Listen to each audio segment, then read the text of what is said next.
الحمد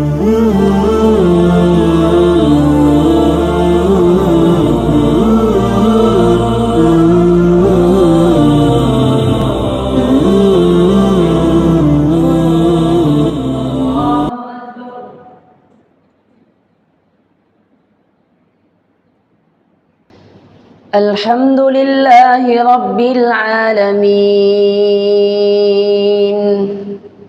الرحمن الرحيم مالك يوم الدين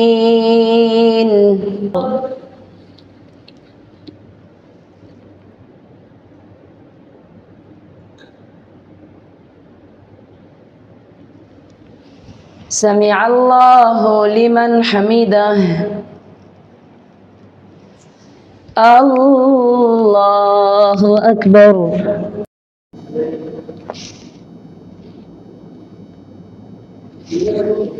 الله أكبر السلام عليكم ورحمة الله السلام عليكم ورحمة الله আচ্ছা আমরা সবাই বসি। ইমাম সাহেব, আমার একটা কথা আছে।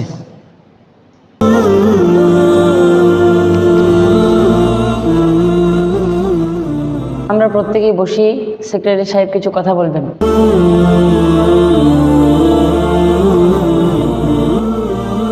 সকলে বসি। আমাদের আলহামদুলিল্লাহ মসজিদের মোটামুটি কাজ কমপ্লিট এবং আমাদের যারা কমিটিতে রয়েছেন আমরা সবাই বসবো। আজকে আমরা একটু মিটিং করব যে আমরা আরও কীভাবে কী করা যায়, আমাদের মসজিদে এসি লাগাতে হবে এবং ইমাম সাহেবের বিষয়ে কিছু কথা আছে। আমরা সকলে বসি, আমরা সবাই আগে আগে বসি। সবাই, আমাদের সভাপতি সাহেব এবং কেশিয়ার সাহেব, আমরা আসি, আগে আসি। আমরা সবাই আগে আসি, আগে আগে বসি আমরা।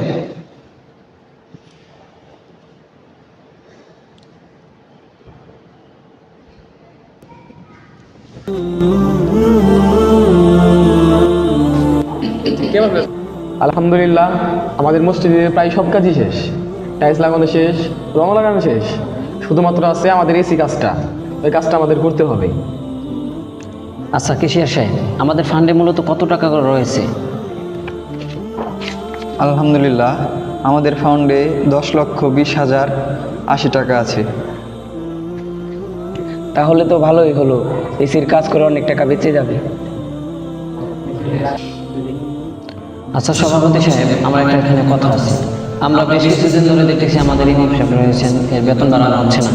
এই বেতনের বিষয়ে একটু কথা আছে আমার, তার বেতন বাড়ানোর বিষয়ে আপনি কি বলেন?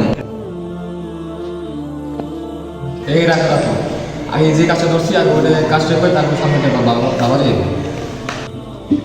আপনি যখন বলেই দিয়েছেন যে আজকে মিটিংটা শেষ করি, এটা পরে বাবা যাই। লাস্ট মিটিং শেষ, আজকে পর্যন্ত আমরা সবাই উঠি। আচ্ছা ঠিক আছে।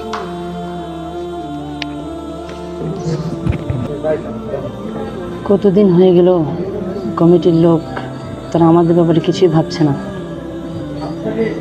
ওদিকে দ্রব্যমূল্যের ঊর্ধ্বগতি, এইদিকে বেতনও খুব কম। কী যে করি, যাই একটু সেক্রেটারি সাহেবের সাথে কথা বলে আসি।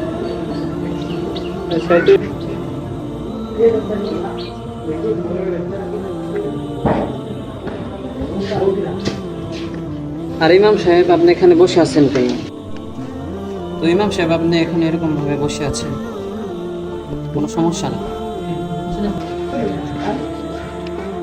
আসলে ভাইজান, অনেক দিন তো হয়ে গেল, তো আমাদের ব্যাপারে আর কি ভাবলেন? ইমাম সাহেব কি আর বলবো বলেন, কিছু মানুষের জন্য তো হয়ে উঠছে। যান, সামনের একটা মিটিং আছে, দেখি কি হয়। আপনি টেনশন করেন না, সমস্যা নেই। সামনে একটা মিটিং আছে, দেখি কি। ইমাম সাহেব চলেন ভিতরে যান, আমাদের সময় হয়ে গেছে। এই নিয়ে মন খারাপ করিয়েন না। জি স্যার।